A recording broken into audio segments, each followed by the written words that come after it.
Ladies and gentlemen, welcome back to another episode of the What Are We Doing podcast. My name's Levi McCurdy, and this is episode 191. And I know what you're thinking.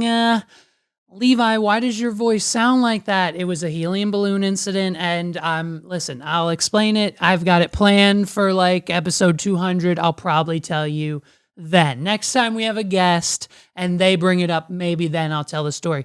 But besides that, if you haven't yet noticed, new background, listen, we're building a new set. I teased it last week, okay? It's not for the What Are We Doing podcast, but in the, interim of building it, getting the walls up, the panels up, everything we need to launch said new show, here I am, we're doing camera test shots and things, so I wasn't going to put all the stuff back over onto the Wad Pod set, okay? Got to figure out an easy maneuver for that each week, because if I'm going to be recording here and also over there, we got to come up with a solution, you know what I mean?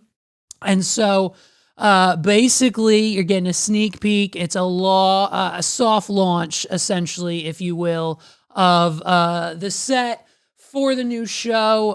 Once it's out, I'll announce it here, probably inevitably, and that'll kind of be the announcement of that. So we're working on it. We're getting guests. Hopefully, we're going to get some scheduled next week. And with that being said, just stay tuned, and there will be more to come. Obviously, I know I didn't order enough wood panels, okay?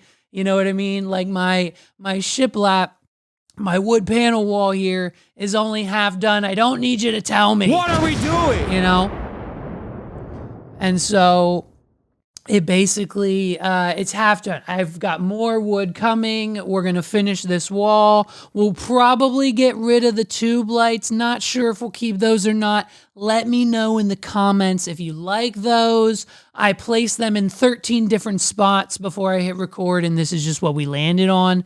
And so essentially, for those of you watching visually, let me know if there's any improvements. We're probably going to get like a neon sign for the new show right here somewhere in this area. Finish this wall with more wood planks because I ran out.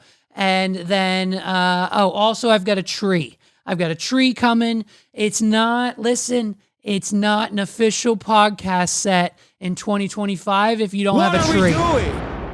It's that simple. If you don't have a tree, it's not an official set. Justin has a tree. Does Rogan have a tree? You know what? Hey, I don't think Joe Rogan has a tree. Tim Dillon I think he has a palm tree. He has trees in his background. As long as there's a tree somewhere, we got the grass wall. We're getting a tree coming. We've got the lights. We've got pretty much everything we need. We're about 95% of the way there. And then this new little recording spot will be a wrap. And we can have it here permanently. And this will probably be like where I have guests. You know what I mean? If they ever do end up coming back in studio, if I ever get someone in here again to actually be a friend of mine and guest. I know I have people interested. I know I can call Los or Jeff or anyone at any time, get them in here. But all I'm saying is now we've got a little bit of an extra secondary content creation kind of space. Got to get lights on wheels. Got to get the camera, I think, on wheels. I think I just need everything on wheels. I think that's where I'm at in this one-man band, kind of small of a room of a space. I think I need my camera and my lights on wheels, and then we'll be set. And I think that's probably, I need to order like 3 tripods on wheels. Make a note of that, and we'll make it happen. So, listen, it's 191. If you haven't done so already, I should have said it at the drop, but we are 191 weeks into this thing, and you personally, I know you for a fact listening, I'm talking to you right now, me and you, one-on-one. I know you haven't hit subscribe, and I know for a fact you haven't hit the thumbs up like button yet. So please do so right now. And it's not really an option. It's kind of a requirement at this point. If you have not hit the subscribe button, hit the like button, hit the bell, make sure you get the notification whenever we upload a new clip, a short, an episode. You know what we're doing. It's YouTube, and this is where we live. And so with that being said, we appreciate everyone else on all the other platforms that we are on and utilize. You can follow us on TikTok, X, we're real active over there, Facebook, TikTok, Instagram, of course, the whole 9 yards, whichever platform is your own. Please check us out there, usually at the Wad Pod, at What Are We Doing? Just search the name. You'll find it. Levi McCurdy is there as well on Twitter. And just be sure to follow us and follow the show, okay? And so remember last week when I had this big, long segment about how Google just had their Google I.O. event, and I was all gung-ho on their new AI and the video development, and how you can go get a VO3 subscription right now for essentially like nothing, and you can write a prompt with your text words on your keyboard, and boop, Google VO3 will spit out a realistic or cartoon or whatever the hell you told it to via a video with sound and people and sound effects and background music and just whatever it is, the kind of mood you're going for with the video you need to create. Remember when I was, talking about all that? Right. So now here's the issue. I guess maybe, here's the thing. It's a big maybe, but we'll get through it together. I might have been wrong and jumped the gun just a smidge. What are we doing? You know what I mean? I might have been a little wrong on how good the technology is. Case in point, let's review this video. Now that creators and people have been using this tool now, we now know kind of its full capabilities, and some of it's good, okay? Some of it's great. Some of it, though, still needs about 3 to 4 years worth of updates and improvements. Case in point, this is a compilation of generated VO3 videos from Google of influencers and YouTubers alike. And I mean, now some of them, we'll just take a look. Here we go. About to do the first plunge into an active volcano. Let's send it.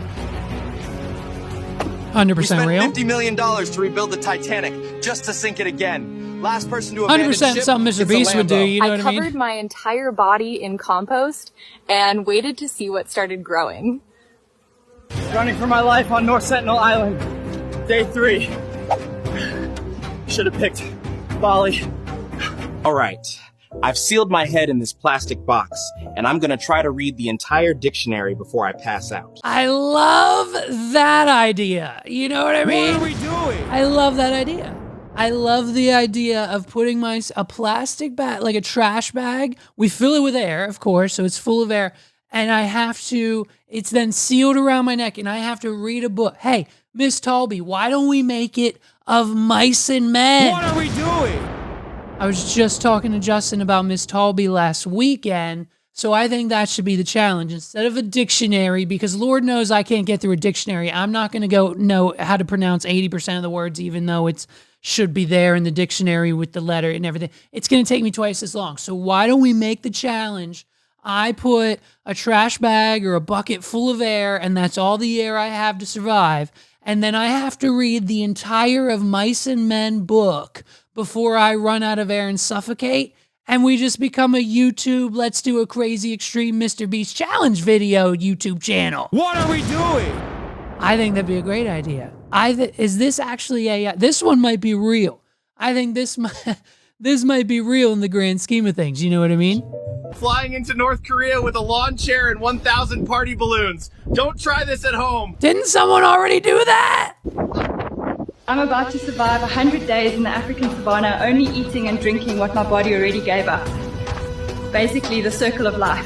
Hey guys, welcome back to the channel. Today we're cooking with plutonium-239. It's hot, it's dangerous, and it's definitely illegal. I'm doing K2 the honest way. Alone, unprepared, and in a straight line.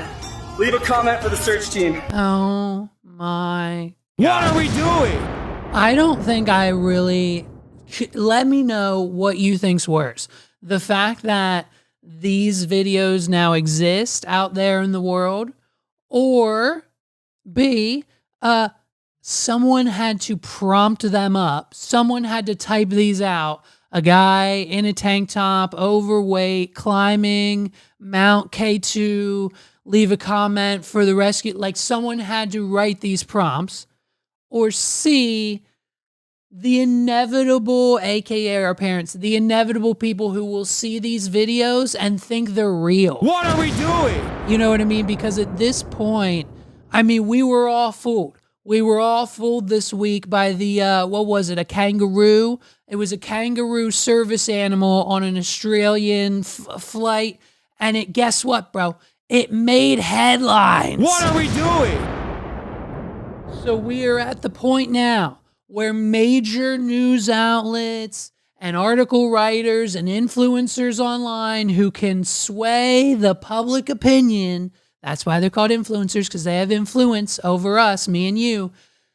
It is now to the point where with this new technology, we are getting subpar created text to prompt videos from Google, and then news outlets ran by, you know, the boomers, our parents, anyone who is 45 plus years old who can make executive decisions at a major news organization is going to hit publish on a video just like this because they think some influencer strapped 1,000 balloons to a lawn chair and is currently on their way into North Korean airspace. Yes or yes? What are we doing? And so what could possibly be worse? What could possibly be worse than that? And so it just kind of is this annoying situation of a society that we live in, because this is where the playing field's going to be for the next 5 to 10 years. Your parents are going to show you something, and then you're going to have to explain to them that it's not real, it's AI, and even though CNN or whatever mom and pop blog your parents think is real news these days online says it's real, it's actually not, and here's why. We're going to have to hold the hands of our parents now. It's up to us. Millennials, Gen Z, you've got to call grandma and grandpa and make sure they're okay. Listen, my grandma was getting scammed by the phone calls like 10 plus 15 years ago. What are we doing? Okay? The phone scams on the old people are only going to get worse. 15 years ago, scammers called my grandma and said that, oh man, they could tell that she was old by her voice on the phone. So naturally, someone with an older voice probably has a grandchild. They say, oh ma'am, your grandson is in prison. We need you to send us money to bail him out. And then naturally, grandma goes, oh, you mean my grandson Levi? And they go, oh my gosh, yes ma'am, it is Levi. You need to send us $5,000 right now, or he'll be in prison for the rest of his life. We can release him on bail if you give us your credit card information. And naturally, grandma's instinct is to give them said money because she doesn't want to see her precious grandson in prison for whatever it might have been that he'd done. It's probably a mistake. You know, grandma's boy, you know best. You know what I mean? And so those scams are already currently happening, let alone the fact that if anyone has at least like 4 minutes of your voice now, if you have at least a video of you on social media and they can access it, they can put it into AI and they can make you say whatever you want. It's to the point now, this is the new strategy. And if you're afraid of this happening to you, maybe do it to protect yourself and your financial assets. But influencers now, people like Joe Rogan, the Kai Cenats, the streamers, the people who have a massive amounts of followers and have massive amounts of content online, when you sit down and you release 3, 6, 9, 12 hours of you talking every single week for the last 20 years, all a scammer or an organization needs to do is click download on one tool that they find for free online to get your entire channel. Shit, they only need one episode of a actual podcast to make it happen. Put you into AI and make you say whatever you want, aka call the bank and transfer money out. What are we doing? And so now what influencers and celebrities alike are doing is we now have to go into the bank and we have to draft up, probably call the lawyers too, so Lord knows this is costing even more money. We have to draft up a new contract and agreement with our bank saying, you will not transfer any of my money past a certain amount, make it $5,000, $10,000, whatever, and that unless I am physically here in person. If it's a phone call, I must be in person for a certain amount because I don't need someone AIing my voice, injecting it into a phone call, and having the bank think some boomer, some older generation employee at the bank thinking, oh, this sounds just like Levi. I'd recognize that unique voice anywhere. And then boom, your money's gone and the AI scammer has it all. You know what I mean? So it's a situation where we've got to start thinking about what it is that we can use these tools for maliciously and how we can combat that maliciousness if, in fact, you're the type of person to think that way. So you know what I mean? It's AI. It's AI. It's here. Some of it's bad. Some of it's good. And some of it is only going to get better, which will then in turn make it potentially a lot worse. You know what I mean? What are we doing? So this next story, all I have to say is that it's real. It's coming soon. And we've signed up to not only win this product upon launch, but also be one of the first people to purchase. Okay, shut up. I know you want it too. But Sweeney has teamed up with Dr. Squatch to release an all-new men's soap scent, you know what I mean, flavor, whatever you want to call the different types of tropical flavor scent of soap, to release none other than Bathwater Bliss, a limited run of 5,000 soap bars, each certified to have been made using water that Sweeney has personally bathed in. What are we doing? And so at first, your brain automatically tells you that this is weird. Why are we doing this? This is kind of, let's not, hey, maybe like the person, the intern or the entry level marketer, the person who pitched this at the Dr. Squatch company, you know for a fact was probably already on thin ice and at the time of the pitch was most likely going back and forth. Do I risk my entire career or do I become the ultimate legend at this company? And with the most audacious balls, this, I'm presuming, just saying it was probably a man, but could have been a female on the team, just saying, it probably was. It was probably an extremely smart marketing director, that of a female at Dr. Squatch, who said, what if we do bath soap with Sweeney's bath water? What are we doing? And to that I say, you know, it's Hello, you dirty little boys. Hello. Are you interested in my body? Wash. Well, you can't have it. Because this isn't for boys. It's for me. Hello, you dirty little boys. I'm gonna watch Are you it interested again. in my body? Wash. Well, you can't have it. Because this isn't for boys. It's for me. Okay, so if you want this product like I know you What do, are we doing? you're going to have to wait in line because I need to get it first, okay? Listen, here's what I did last night. Listen to how smart. Hey, fellas, if you're not one of the fellas, you can keep scrolling. Listen up. Bye, ladies. Fellas, listen to what I did, okay? I told my fiance, get this shit.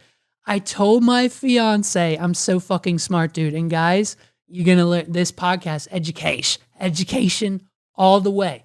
I told my fiance last night that I didn't find Sydney Sweeney attractive. What are we doing? You know what I mean? I said, she's like, because when I, of course, showed her and naturally said we need 12 bars of the Sydney Sweeney bathwater soap that contains actual droplets of Sydney Sweeney's used bathwater, she gave me the look, fellas, you know, the same look that your significant other gave you when you said you needed the soap. And so essentially, I had to, you know what I mean, pivot, and come up with the smartest solution. Fellas, I said, I don't know. Listen, hey, I think it's a great bit, Megs, but like, Sydney Sweeney, like you can't deny the rack, but there's just something about her, Sydney Sweeney, that I don't really find that attractive. You know what I mean? I don't know what it is. And then, like, you know, when Megs is giving me the, like, she doesn't believe what I'm saying look, I go, I think it's a simple fact that she's not you, princess. You know what I mean? What are we doing? And so we signed up. We both signed up, multiple emails, multiple phone numbers. We have at least 4 each between us all. So we are going to be notified upon the release of what can we call, I don't know, maybe the man's product of 2025. Ladies, if you love your man, and even, hey, listen, ladies, listen, don't be embarrassed to smell like Dr. Squatch. They got great smells. And I'm sure that Bathwater Bliss smells delicious. So let the ladies use it too. I know a few ladies in my phone contacts that would love to scrub a dub in the tub with some Sydney Sweeney Bathwater Bliss with actual Sydney Sweeney bathwater. What are we doing? And it's, you know, so ladies, hey, get it for yourself, get it for your man, get it for your girl, get it for whoever you love in your life, because this might be the hottest product, not only of the year, the century, I don't know, the decade. This is going to go fast. They're only making 5,000 bars, and something tells me the cost to acquire that much bathwater from Sydney Sweeney, Dr. Squatch, probably isn't going to be able to afford a second batch. What are we doing? If you know what I mean. I also heard Sydney Sweeney might be doing the same type of deal with Charmin toilet paper. What are we doing? So we'll see what part of Sydney Sweeney's included in that product. You know what I mean? So you can find it online. I'm not giving you the link because the more people that sign up, the less chances I have at purchasing this product. Listen, I'm joking. This whole thing was just a bit. I don't like Sydney Sweeney. I don't think she deserves to have a product like this. I don't think it's gross. It's disgusting. I'm not giving her any of my money. I would never buy this product. You know what I mean? Was that okay? Was that okay, sweetheart? That's okay. Like what I said there, that was all right. The end part. Okay. Love you. Love you. So Megs and I, listen, we went to Post Malone. We saw Post Malone. He is currently on tour, as most people know. He's out there at the big ass stadium tour with none other than his friend, fellow loser, Jelly Roll. Okay, you know what I mean? We're all fans of Jelly Roll, and everyone on the planet pretty much knows at least one Post Malone song, because guess what? He doesn't stop winning awards for them. What are we doing? And so, needless to say, Post Malone is a must-go-to show. Now, unfortunately, you know what I mean? We saw Post Malone when he was in Hershey the first time back in 2020. And I believe he came around again when he dropped F1 Trillion with a few dates. They were on random days. It wasn't a full-blown tour. So unfortunately, we couldn't go to any of those shows. But as soon as we learned that the big-ass stadium tour was coming to pretty much every Pennsylvania city near you. We had to get some ticks, okay? And so, now listen, was Post Malone playing at Hershey Stadium this week? Yes. Is that closer to my house than the Philadelphia show? Yes. Did we go to the Hershey show? No. Why didn't we go to the Hershey show even though it's closer to the house? Basically, because we didn't want to see you there. What are we doing? Okay, I'm talking to you. If you went and saw Post Malone at the Hershey show, you're the exact person that Megs and I didn't want to see. We wanted a better experience. So we went to the Philly show, okay? And from what we saw, the Philly show, hey, not tooting our own horns because we were there, but the Philly show was the best out of the 3 Central PA stops he did. Hershey, PA, according to the TikToks, insider sources, and the people that we sent there, I'll tell you why we sent them in a couple minutes, but according to our friends and insider sources, the Hershey show was not only filled with staff who were rude and mean to the guest. They made them wait outside in the pouring down rain in a huge line to get in. I don't know if you were at the Post Malone Hershey show and there was a line to get in the stadium. I don't know what that's about because in Philly, we all walked right in. You know what I mean? We walked right in. What are we doing? And there wasn't no one stopped it. We just walked right in. They scanned our thing and we were where we needed to be instantly. And so, oh, by the way, like I just mentioned, the Hershey show, pouring down rain the entire time. When we were out in Philly, perfect weather. It rained a smidge earlier that day, but the weather cleared up. It was perfect. The temperature, everything. The weather was so perfect that when Jelly Roll was performing, we got a double rainbow. What are we doing? So rainbows in the sky for the Philly show. And then Pittsburgh, I heard last night at Pittsburgh, the stage wasn't even a full-blown stage. Like the stage is supposed to be a T and people can buy seats all around that T of a stage and Post Malone's supposed to come out and walk both sides and the whole 9 yards of the T. I heard Pittsburgh didn't get the top part of the T, and so people who paid to be directly in front row right then and there were moved back 3 spaces and was just where essentially everyone else was. So, according to TikTok, not my opinion, because that's probably shit.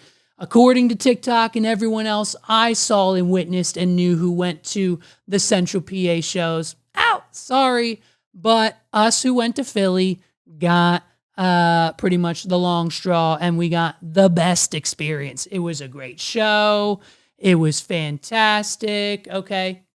Now, Jelly Roll. Let's talk about him. Listen, Megs and I aren't the biggest country music fans. We know of the Jelly Roll songs.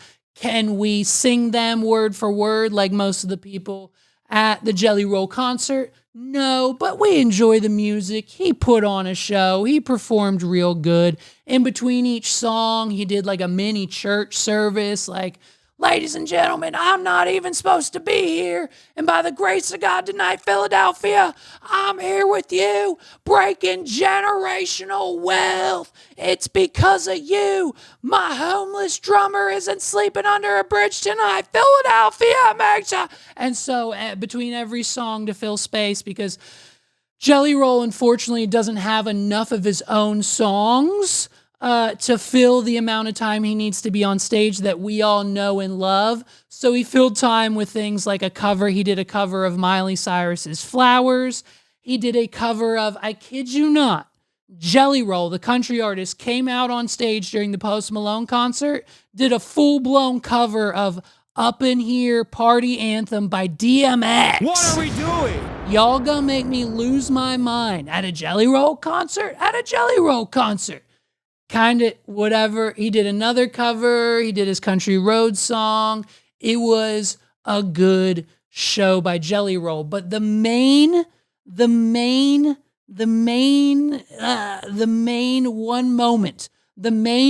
that we had with Jelly Roll that I think a lot of people are deciding to remember from the show is the fact that when it is time for Jelly to leave the stage, when his time is over, when the song has ended or the collab or whatever it is that is going on, when it is time for Jelly Roll to leave the stage, he runs. That boy runs. He's a runner. He's a track star. And for some reason, and I thought maybe it was our show, but according to the research and things we found on TikTok, it's just about every single time. It's almost as if when he has done his final song or act on the stage during that time, someone is in his earpiece saying, yo, bro, Bunny's in your green room naked waiting for you. And then, zoom, Jelly's off. Where's the video? Play the video, bro. Play the video of Jelly Roll just zoom. Here he goes. Jelly, jelly, jelly, jelly. Zoom. When it is time for Jelly Roll to go off stage, he runs as fast as he possibly can. And I don't know why. I don't know why. I don't know what the reason is. I don't know if they told him, hey, Jelly, when you're done, all we need you to do is just get off the stage as fast as you can so we can keep the show going. And if Jelly Roll were to walk that distance, it would take too much time. I don't know, but somewhere along the way, someone, a showrunner, a manager, someone told Jelly Roll that when it is time for him to come off the stage, it needs to happen as humanly possible for that man in his weight class. What are we doing? And he's fast as fuck, boy. And Jelly Roll just zoop. It's almost as if he was in the middle of the tour's beer pong tournament and it was his turn next and he's holding up the game, so he's got to get back to throw the ball.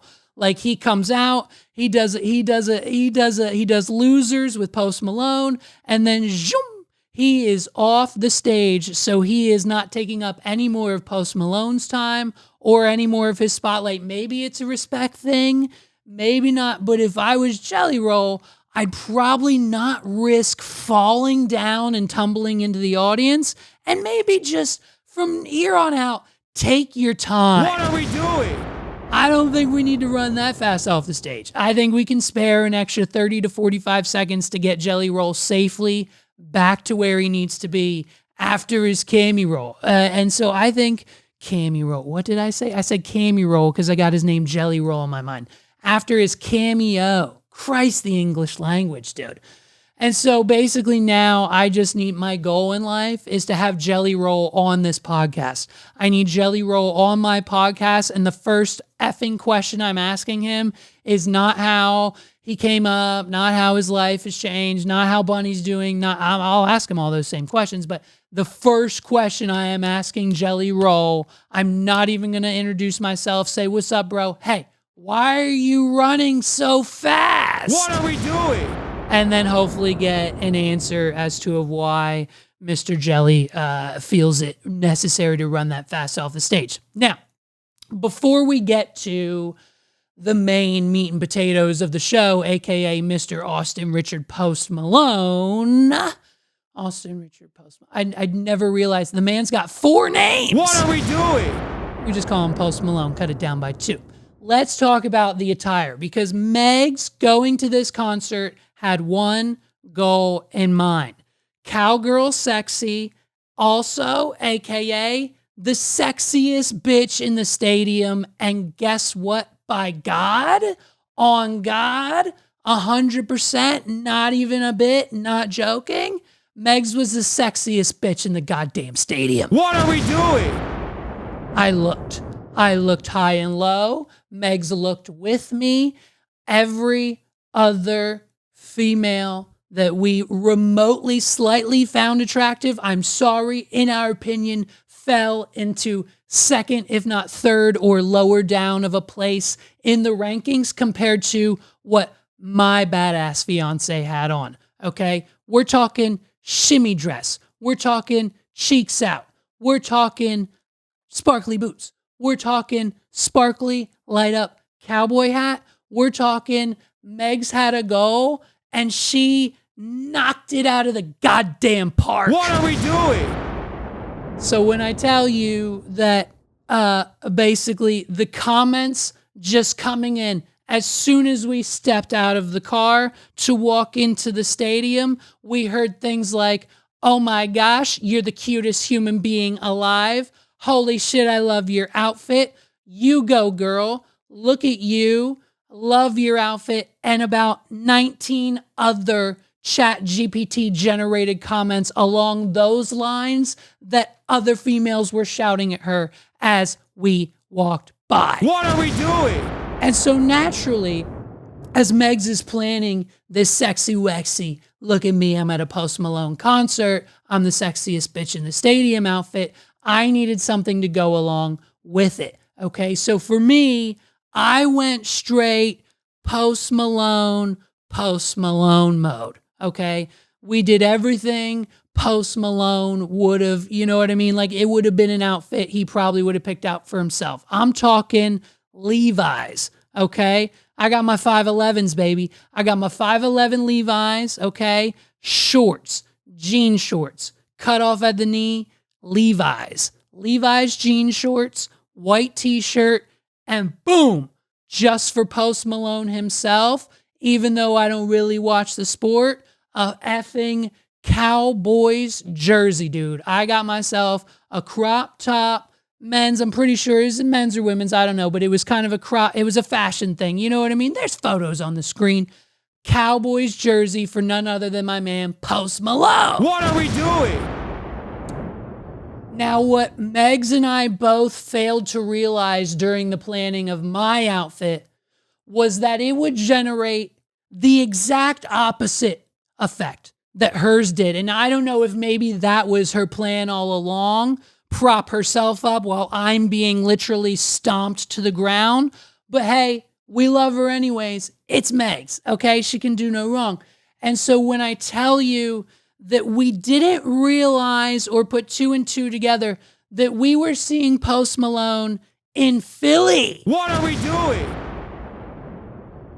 The show that we were seeing was in Philadelphia. What are we doing? Where the Philadelphia Eagles play. And guess what? The big ass stadium we were in is where the Philadelphia Phillies play baseball. What are we doing? And my ass is in the middle of it with a crop top Cowboys jersey on. A Dallas Cowboys jersey to support and rep none other than to support my friend Post Malone, okay? And so we didn't realize that until we were in line for our drinks, and two hot-headed, arrogant Philadelphia Eagles fans were like, "Yo, bro, what the fuck are you wearing right now?"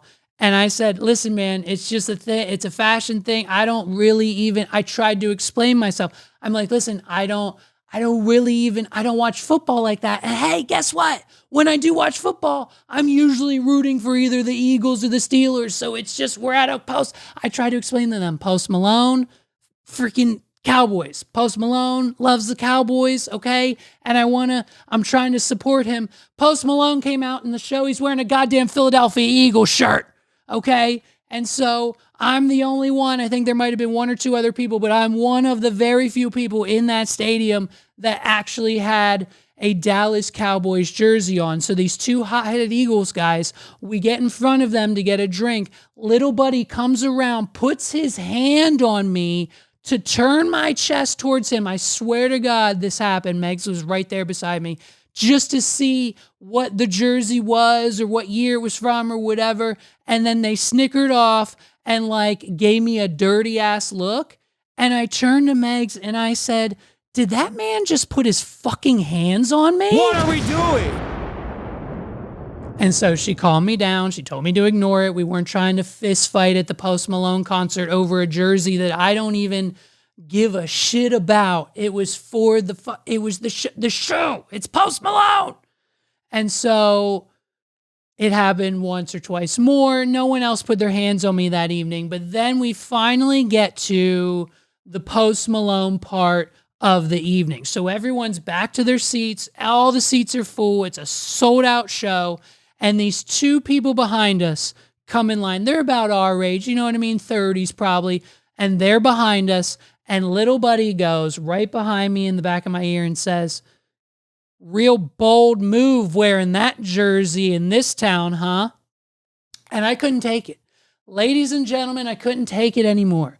I could not stand these people dragging me down when my fiance is standing right there looking like a whole ass snack that anyone in that damn stadium would be happy to consume, and treat me with the most opposite of utterly disrespect just because of this jersey I'm wearing. So when I tell you, as soon as this man's comment left his mouth, I turned around, got this close in his face. If I'm lying, I'm dying. You can ask Meg. She was standing right beside me. And I said, listen to me, man. Listen, shut up and listen. I don't watch football regularly, but when I do, I usually cheer for the Eagles or the Steelers. I'm from Pennsylvania. I'm a Pennsylvania teams guy. I'm here with the sexiest bitch in the stadium. And at that point in time, his girlfriend / fiance leans over to Megs and goes, respect. I mean, he's not lying. Respect. You look good as shit. And she goes, thanks. It was a whole thing. And I go, my girl's the sexiest bitch in this stadium. She planned the outfits. She says I look good. She looks good. It's Post Malone's favorite team. We're at a fucking Post Malone concert. I don't give a shit about football, so shut the fuck up. Are we gonna be friends? Yes or yes? What are we doing? And the smile on this man's face, because he instantly fell in love with me, because he could see that I was half seriously threatening him and half living out a bit in real life. He said, man, you're the coolest, much respect, gave me a fist bump and said, you're the only person who's ever worn a Cowboys jersey that I've fist bumped in my entire life. What are we doing? And so the whole rest of the night, we were all best friends. We were singing Post Malone, and then Post Malone addresses it. Post Malone comes out, he's got his Eagles shirt on, and he goes, you know, ladies and gentlemen, my typical team that I root for is the Dallas Cowboys, and the entire stadium starts booing at this statement Post Malone is saying, and I turn around like this and I start going, boo! Everyone in my section's laughing. It's hysterical. Needless to say, Megs and I took over. We were the top contenders at the Post Malone concert. What are we doing? So I don't really give a shit. Yeah, I wore the Cowboys jersey and I rocked it hard. And guess what? If you had something to say about it, I shut you down. You know what I mean? And that's how Zaddy does it. Do I risk it for the bit? Do I risk it for the biscuit in real life? Of course I do, because that's how dedicated I am to this podcast. Listen, the merch was okay. The merch at the Post Malone concert, we didn't really buy. All I wanted was the cups. I wanted a Stanley Post Malone red Solo cup, and unfortunately, once we got to the merch booth, they were all sold out. We couldn't make it to the tailgate party because that's just who we are as people. Naturally, we're always late to everything, so we couldn't get it there either. It sold out, and so we didn't get the cups. The shirts, the hoodies, the designs weren't great. I didn't love them. And, oh, by the way, the prices, a t-shirt, $70. A sweatshirt is going to cost you $130 to $150 at the Post Malone concert. What are we doing? Did I pay those prices? No, I absolutely did not. I waited till we got outside of the stadium, and some guy who really couldn't speak that good of English was selling bootleg Post Malone t-shirts that you can get on Etsy for $20. And guess what? Did I pay $20 per bootleg t-shirt? F no, dude. He didn't get it. I said, yo, bro, give me two. I'll give you 20. Give me 2 shirts for 20, $10 each. We're done. I'm walking away cash right now. He said, yeah, I got you. Handed me the shirts. I handed him a 20. I got 2 t-shirts from the Post Malone concert for like 20% of the cost as the one that you bought from the actual merch stand. So who's the real winner of the night? You know what I mean? What are we doing? But it's okay. We wanted the Stanley Cups. We didn't get it. But like I mentioned earlier in the segment, We had people at the Hershey show who went, and those warriors, man, they bared the rain. They sat through Jelly Roll. They sat through Post Malone, and they got the last 2 red Solo cup tumblers that we gave them money for ahead of time, and they will be in my possession very, very soon. Megs wants will probably save them for the wedding in Mexico, take some photos with them because they are just, they're so cool. It's a red Solo cup on the outside, stainless steel kind of tumbler vibe on the inside. They're a little bigger than a red Solo cup, and it was just, as soon as we saw them, we knew if we couldn't get like a special edition colored one, because I think they had green for Philadelphia, if we couldn't get one of those, we were happy to get the red one. Our friends hooked us up. Shout out to Dan and Jess at the Hershey show who hooked us up with the cups. So we got those, and the cups were really the only merch. By the way, $30 for a cup. They're out here charging $70 for a t-shirt, but for a Stanley branded custom Post Malone insulated red Solo cup limited edition, they're only charging $30 for. It's a no-brainer. Yes or yes. If you can go to any of the tailgates that are still left on the tour, I believe they sell them there. Go get one, because for $30, it's some merch that you're going to reuse over and over again. And for $30, I'd pay double. I'd pay double. I said if they were $60 cups, I still would have gotten 2. What are we doing? But the shirts were meh. The sweatshirt were meh. I don't know. I didn't like it. It wasn't a Taylor Swift merch situation. So then, of course, I mean, the Post Malone show, what can I say? It was a killer set list. He does an incredible job.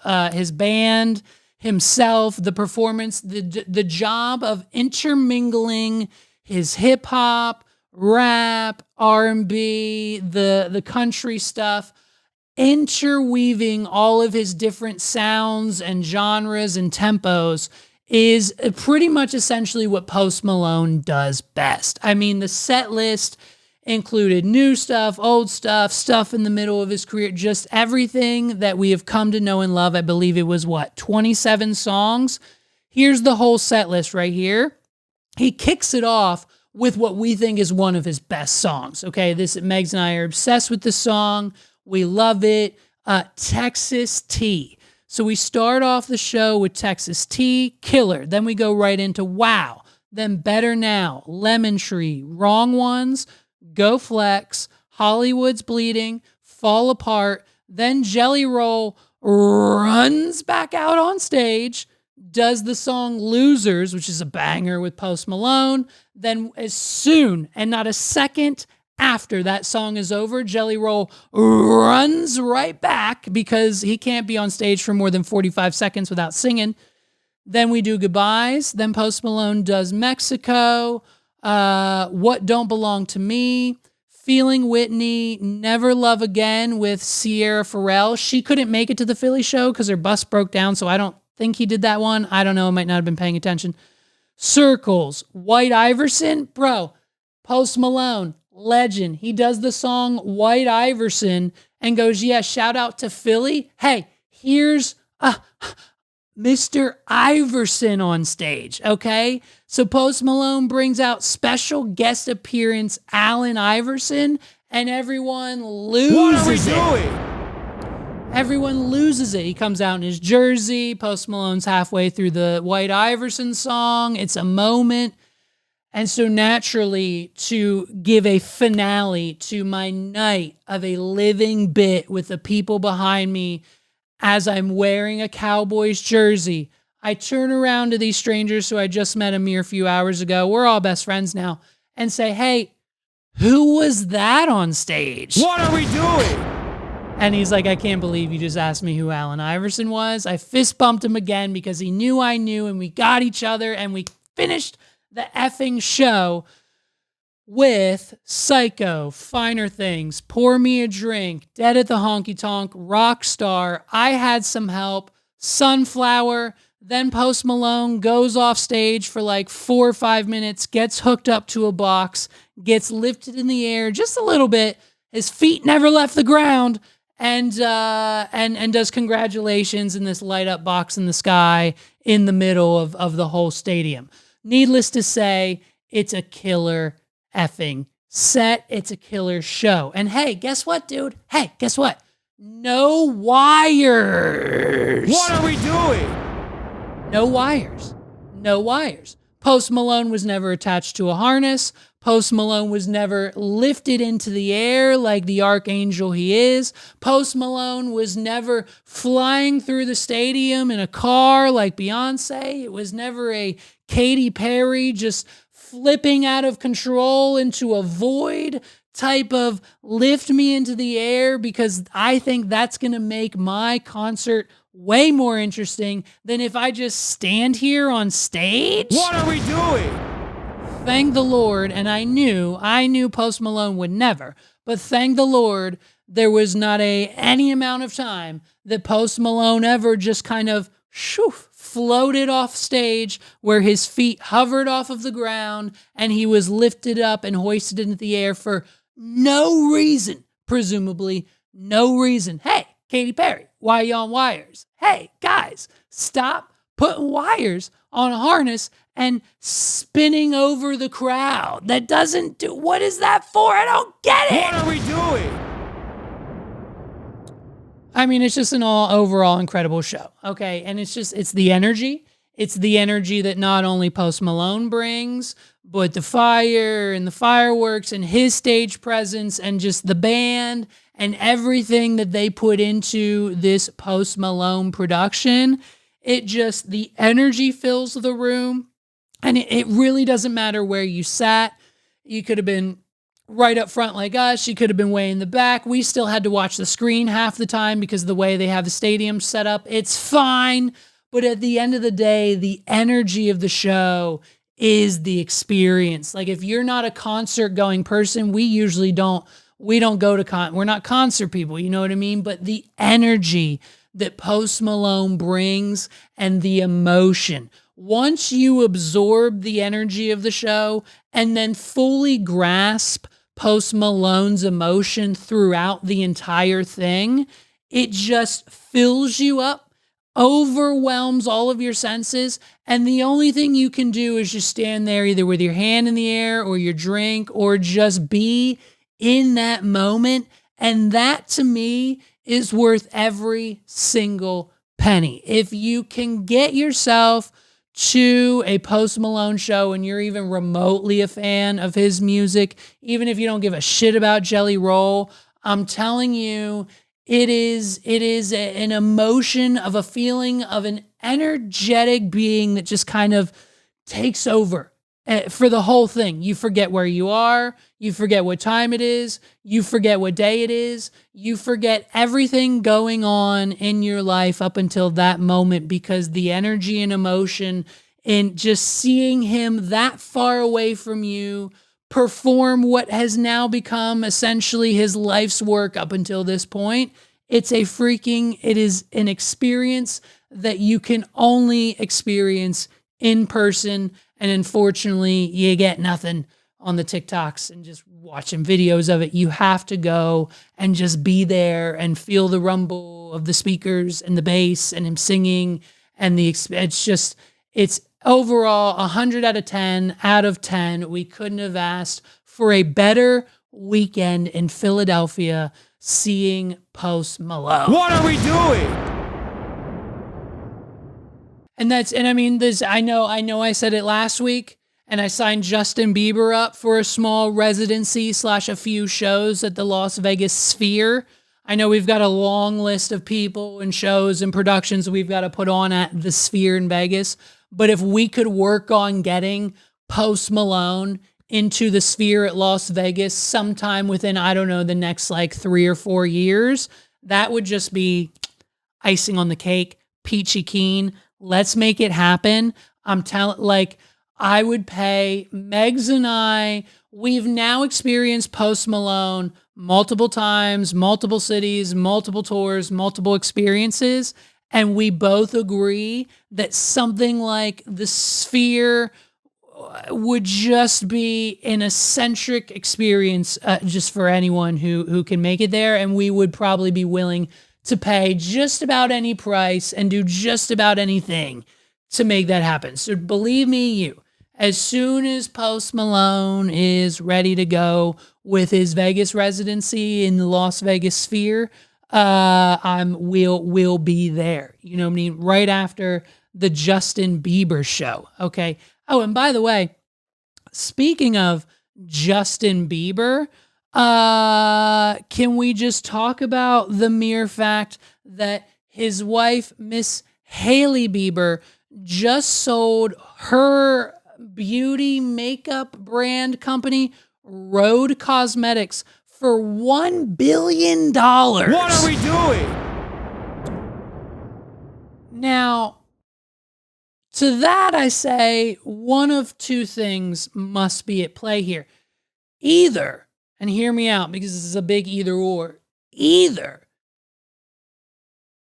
Hailey Bieber, I keep wanting to say Halle Berry, either Hailey Bieber is the best to ever do it and has actually, within the span of like 3 to 4 years, built $1 billion makeup brand that no one's heard of, bought, or used in a professional sense at all. Or this is just one big marketing manipulation stock move to pay off all of her husband Justin Bieber's debt. What are we doing? So, I mean, at the end of the day, is it a coincidence that TMZ drops this major bombshell documentary of an article titled Justin Bieber's Broke? Is it a coincidence that Justin Bieber, like the #1 pop star of pretty much all time, right up there with the numbers of Taylor Swift and the Jacksons of the world, you know what I mean? So Justin Bieber, the staple that he has left and put on the legacy of music, is certainly not that to blink an eye of. So his $500 million to $1 billion he's actually made over his career that is now gone. Is it a coincidence that his wife then a week later signs $1 billion deal to sell her makeup company? And so I asked Megs, because I don't go anywhere. I don't know makeup. I don't go to Sephora. I don't go to Ulta. And apparently Rhode Cosmetics, Hailey Bieber's makeup company, not sold at Ulta. You can only get it at Sephora, meaning AKA, guys, if you're listening and you don't know what that means, it's expensive. What are we doing? And so you can only get it at Sephora, and it would like, hey man, I've never heard of it. Okay, Maybelline, Elf, makeup, the Jenner, like we've Jeffree Stars of the world, like we all can kind of name 1 or 2 major makeup brands.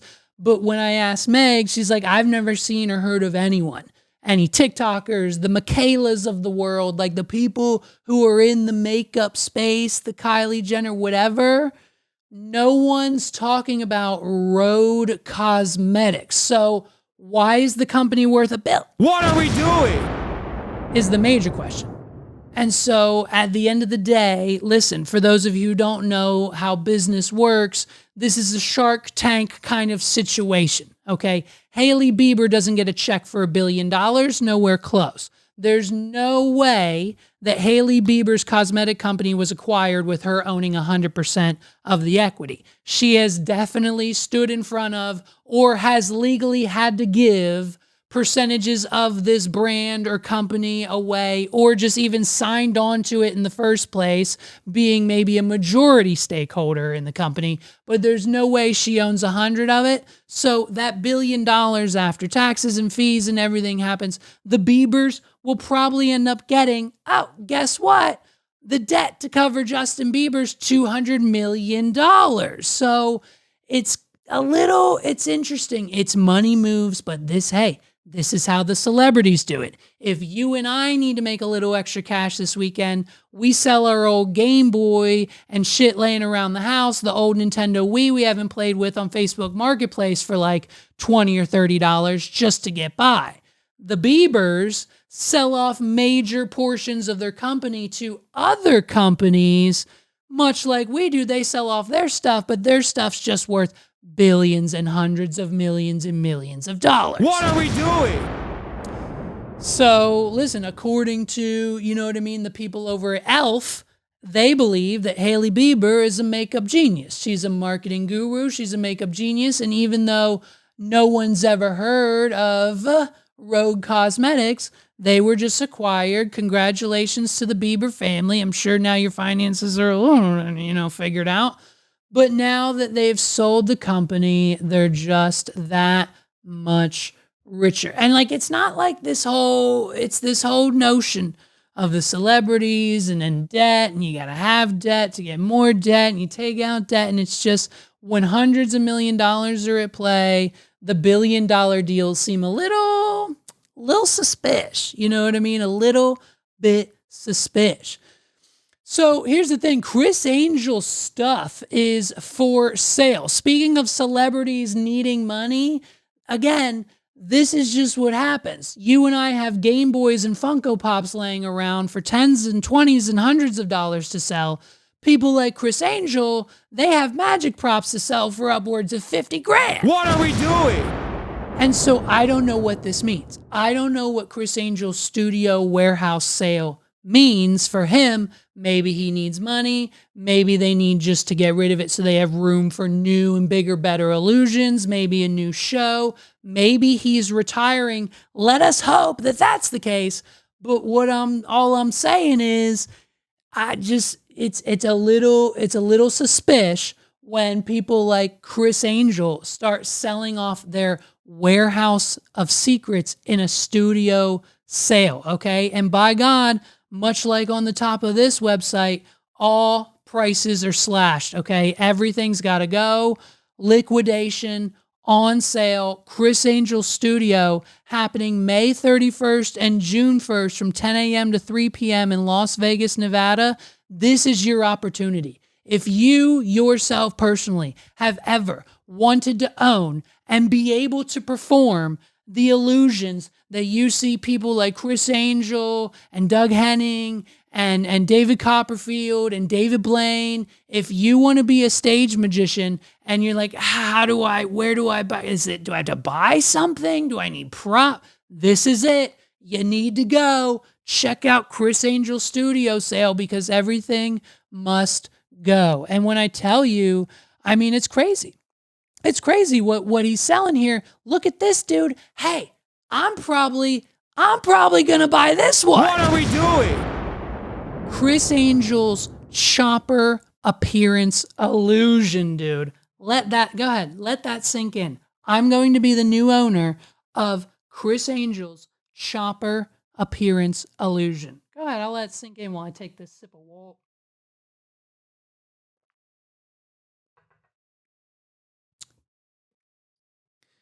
Chris's desire was to create the ultimate motorcycle appearance, period. Not only was that mandate accomplished, but a mentalism routine was born. That allowed a random audience member to examine the entire area and select which one of the 8 choppers that appeared while they were just feet away with an assistant sitting on it. This happens instantly, appearing fast and in truly impossible conditions. This is one of Chris's signature routines performed in his Vegas show for years, on tour and on his television series, Mind Freak. You can't say regular, you have to scream it like that, you know what I mean? Forget about those fake-looking bikes. This is the real deal. And Criss spared no expense. He spared no expense for this illusion, and I can only imagine. You know what I mean? His team spent countless hours developing it over years and years and years of time. This illusion includes a 9-foot chrome chopper, display table, gimmick, of course, projection panels, and the rights to Criss Angel's creation and routine and methods and technologies that will blow your mind. And ladies and gentlemen, what are we doing? I'm back. If you thought this was it, I'm back. The resurgence of magician Levi Sparks is here. He only has one in stock, and I need to get it. It's in very good condition. Item 1005 on sale for $69,999. What are we doing? Criss Angel, you silly goofy dog. So for only $70,000, baby, I'm back. I told Megs last night, I said, baby girl, what do you want? What do you want? She's been begging me for years. Levi, I need you to do one grand magic trick for me. And I said, hey, why don't I do that in Mexico at our wedding? I'll give you the grandest grand magic trick at the Grand Serenas Hotel and Resort is where we're staying. We're doing a grand magic trick at Grand Serenas.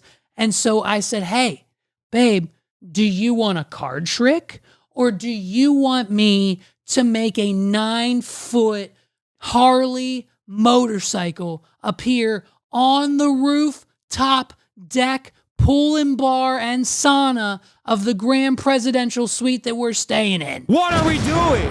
You want a card trick? Or do you want me to make Chris Angel's motorcycle appear on the roof of our suite? Yes or yes? What do you want? You know what I mean? Because at this point, it's either a card trick or I could buy, hear me out, for only maybe $70,000 is a little outrageous for the cost, but maybe, just maybe, I could get, I don't know, what's this? Let's see what else we've got. Here we go. Oh, here's a floating table. I can get Chris Angel's floating table for, guess what? Only $99, and I'm in. What are we doing? F a card trick, dude. I'll just float a table and Megs will be in love with me forever, okay? I think if you're getting into magic, I mean, look at this. The door to nowhere illusion. Chris's original illusion creation performed by a Mystica. What the fuck? Why do we have to put letters? Why do we have to make names out of, why does everyone have to have a fake ass name? I know that's rich coming from me, but a Mystica, like the name of the girl who performed the show, like we can't, a mystic, like, come on, bro. Chris's original illusion created and performed by a Mystica. This is a very deceptive illusion and allows up to 4 people to appear out of nowhere. Beautifully handcrafted, ornate, and very durable for nightly use. Only 17 grand. About 5 times less than the make a chopper appear. So I could take the door to nowhere, put it on the roof, right at the edge of the rooftop, right? And then boom, where are people going to come from? It's the edge of the roof. I make 4 people appear from out of nowhere on the roof of the resort. What are we doing? For only 17 grand, I wonder if Chris Angel will ship it to Mexico. I think he should. If he won't, if I'm paying 17 grand, I need him to listen. Who knows? Look, we're all praying that the studio sale of Chris Angel comes with his retirement. Okay, I understand that one point in my life I was a diehard mind freak. Okay, that was my first stage name, my first like YouTube video. Vimeo channel was McCurdy Mind Freak. I had a shirt that said it on it. You'll never see that again.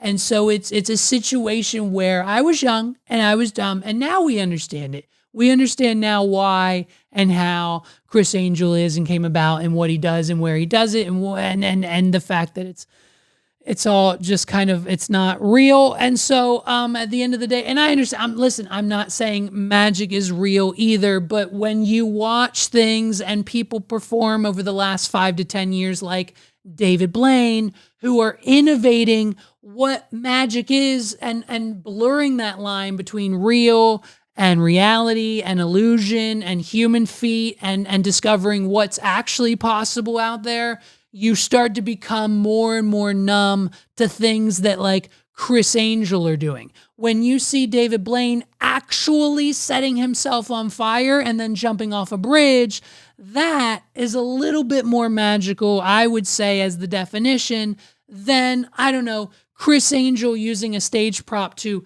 cut himself in half with fake blood bags squirting all over the stage and the audience to make it seem real and gory and just extremely annoying and over the top. So maybe, just maybe, with this warehouse sale, we'll finally see the retirement of Mr. Chris. But hey, listen, presumably now's a great time to do it. His kids, his son, thank God, is in good health. I know he was going through a cancer thing, leukemia, maybe something along those lines. I think his son is finally fully functional and out of the hospital. So congrats there, like finally living life. Maybe he wants to retire Magic to spend all of his time with, I don't know, his son and his family. Not a terrible idea. And by the way, he's got what might be, I highly doubt it, but probably a successful breakfast, lunch, and pizza restaurant. It's CBLP.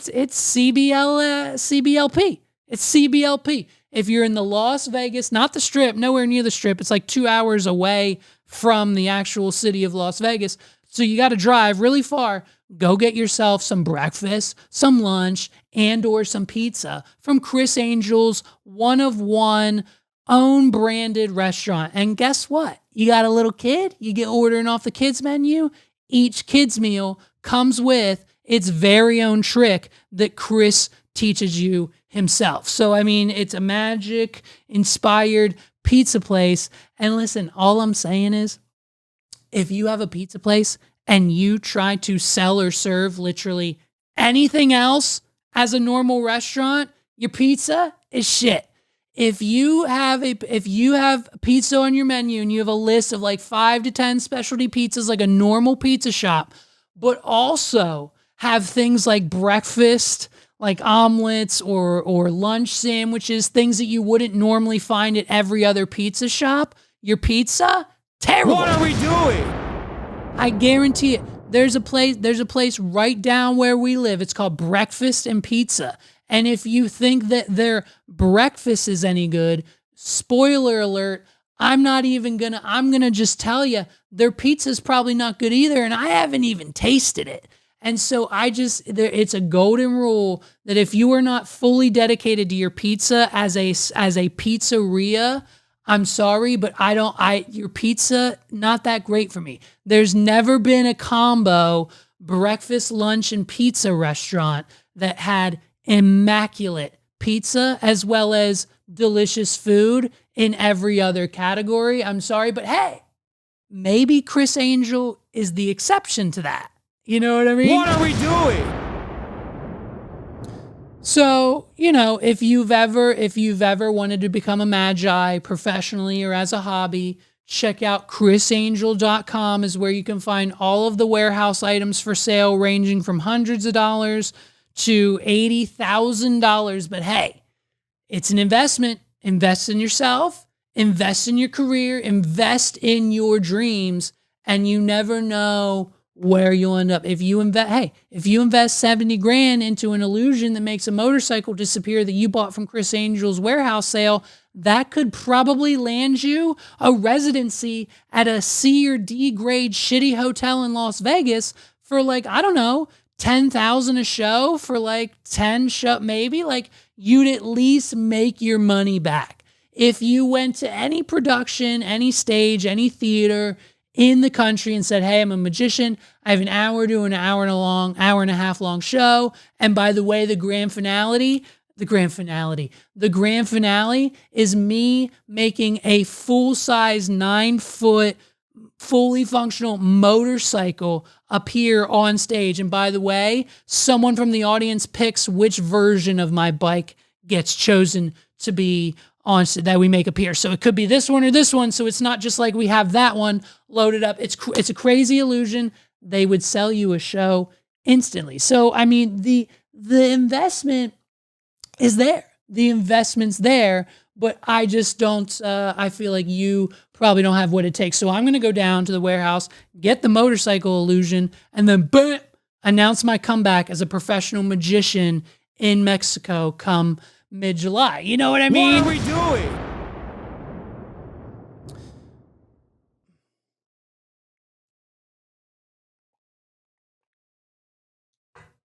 So Trump's got pardons going left and right. Trump, in this round of pardons, Donald Trump released rapper NBA Youngboy, who was sentenced for gun-related charges. And for those of you who don't know, NBA Youngboy is a Louisiana rapper, and he had about 2 years on his bid for said gun-related charges. President Donald Trump pardoned him on Wednesday, and to that I say, thank God, because if there is one thing that I know I have been waiting for, I don't know about you, but I certainly could use some all-new NBA Youngboy music in my life. So please, straight to the studio for Mr. NBA, and let's get him cooking real quick. What are we doing? As if anyone, I don't think anyone's ever heard of. No one's really ever heard of that guy. So thank God he's out of jail, though. You know what I mean? Shout out to NBA Youngboy for your pardon, getting out of prison. Who else did Trump pardon? Of course, none other than Julie and Todd Chrisley, TV reality stars convicted of fraud and tax evasion in 2022. Now, if you're like me and don't know who these super white people are, they are Julie and Todd Chrisley. They have their own show, okay? They have their own show called Chrisley Knows Best. And Donald Trump signs pardons on Wednesday for reality TV stars Julie and Todd Chrisley, who were serving federal prison sentences after being convicted of 3 years ago of bank fraud and tax evasion. Naughty. The pardons pave way for the couple best known for their TV series Chrisley Knows Best, to be freed hours later. Todd Chrisley was released from a minimum security prison camp last evening, and Julie was left a facility in Lexington, Kentucky, according to Shannon Sharp, a spokesperson for the couple's attorney. Shannon Sharp, what? It's got to be a different Shannon Sharp, right? There must be two out there. I don't know. We just want to get home. We want to be reunited, the couple's daughter, Savannah Chrisley, told reporters outside the Florida prison earlier today as she awaits her father to be released.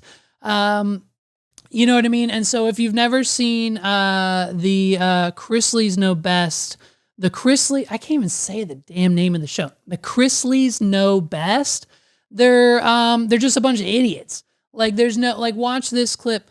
Chrisley's Know Best math clip.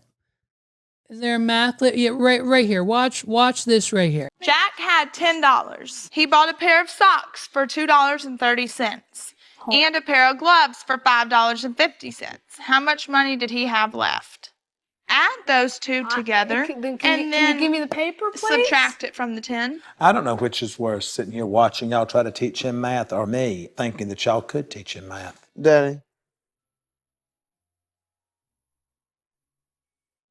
What are you doing? $10 minus $7.80. So $3.20. Yeah. What'd you Extremely wrong. What are we doing? say? $3.20 that he's got left. He started out with 10. Yeah. Yeah. $10 So minus he's got $7.80 $3.20 would be $3.20. So don't cut the He eyes. started with $10. Yeah. Right? And the gloves and the socks cost how much? $7.80. And this ended up with $3 and some change? Yeah. I'm gonna shop with that fella, because he got his product plus walked out with some extra. So as you can see, not only the mother and the father and the entire family are a little on the slower side when it comes to math and numbers. This clip right here, this makes sense. This makes all the sense in the world. What are we doing? The fact that this is a clip, they should have showed this as evidence. Exhibit A. Exhibit A, Your Honor. As you can see here, Mr. Chrisley and his wife don't know simple math, let alone anything about taxes or fraud. They don't even know what $10 minus $2.80 equals, Your Honor. As you can see here, there's no way that they would be able to accurately do their taxes when it comes to their massive amounts of income, when they can't even do basic first grade math. If you have $10 and something costs $2.80, how much you're getting back? Shout out to the Chrisleys, yo. You're out of jail and have been pardoned by Zaddy Trumpets. Like, I mean, now clearly, thank God they clear it up, right? Like, they get it. What are you saying? He's got $10. $3.20 left. He spent $7.80. He spent $7.80. Yeah. I'm out.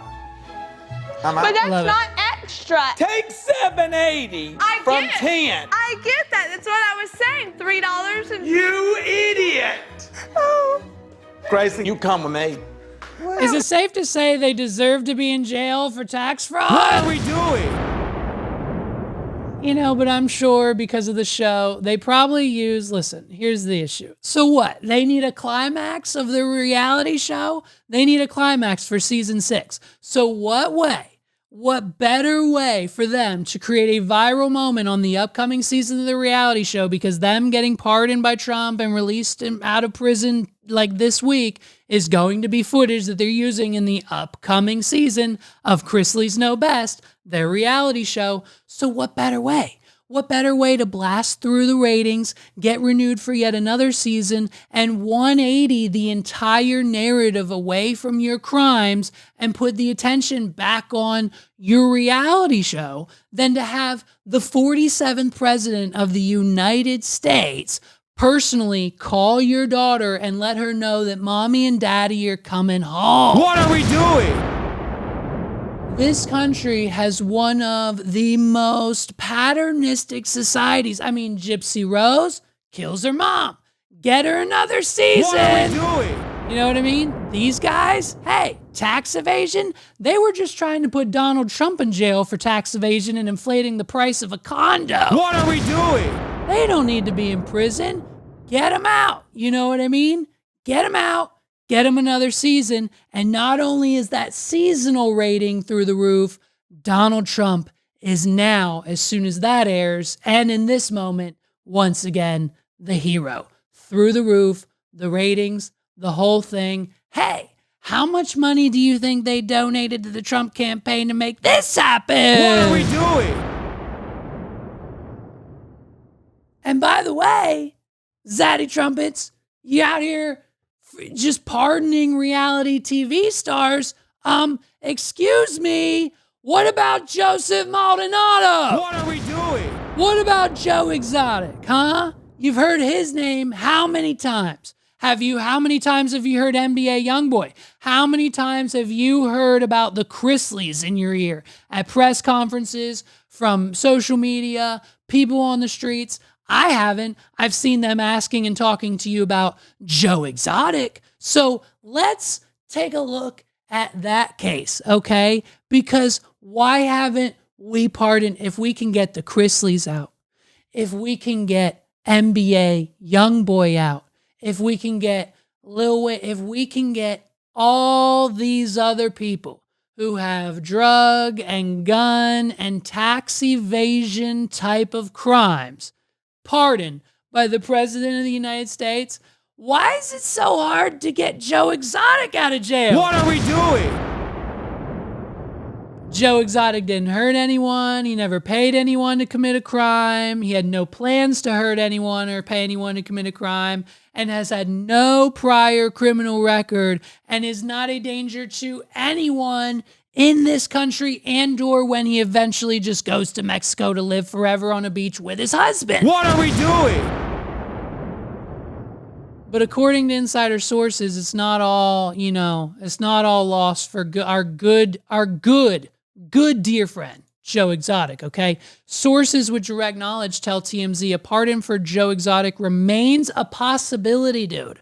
Okay. However, his case was not reviewed during the recent round of presidential pardons. It's unclear why Joe wasn't made a priority this time around, but we're told it's very possible that his case will be reviewed in the very near future. What are we doing? As one source says it, some people wonder when the best time for a pardon is. Well, freedom's now, end quote. We're told folks reviewing clemency cases for Trump are not swayed by celebrity status, and they focus solely on the candidate's story. So you're meaning to tell me, let me get this straight.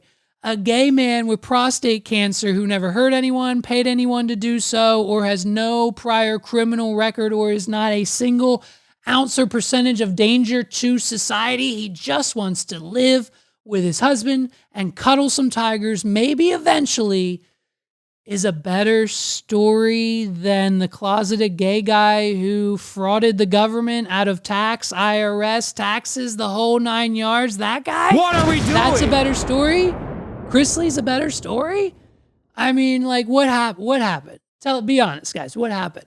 What happened? Elon Musk accidentally deleted the IRS file that the Chrisleys falsified, so essentially the crime never happened, so you gotta let him go? You know what I mean? What are we doing? Listen, free our man Joe Exotic. Get him out. Listen, he's got like not a lot of time left to live. So at this point in time, it just makes sense. Get him to Mexico, get him treated down there because it's a hell of a lot cheaper than it is up here. Shout out to our healthcare system. And we got to free him. We got to free Joe Exotic. We got to get him out. If gun crimes and tax evasion get them out of jail, then tell me what are we doing? What are we doing still having that man in prison? What are we doing? Ladies and gentlemen, my name's Levi McCurdy. This has been another fantastic episode 191 of the What Are We Doing podcast. Thank you so much for watching, for tuning in with me, the comments, the shorts, the support every week. I can't tell you how much it's appreciated on the side of me. I love you guys. I love every listener, every subscriber. We're up to, I believe, 1,225 now beautiful faces. So thank you, thank you, thank you. If you haven't done so already, hit the like button, hit the subscribe button, and be on the lookout for what we've got going on next week. I might be in front of the new set for a little bit here to come. I might go back to the abduction of New York City. Who knows? We'll see. Everything is just spinning and running right along here at the What Are We Doing Studios, and I'm so excited you are on this journey with me. Don't forget, follow us on social media, watch us on YouTube, follow us on TikTok, Instagram, YouTube, Twitter, X, the whole 9 yards. I said YouTube 6 times, but we love it there. Peace. Shout out to you guys. You're the best. I'll see you next week. Have a good weekend, everybody. What are we doing?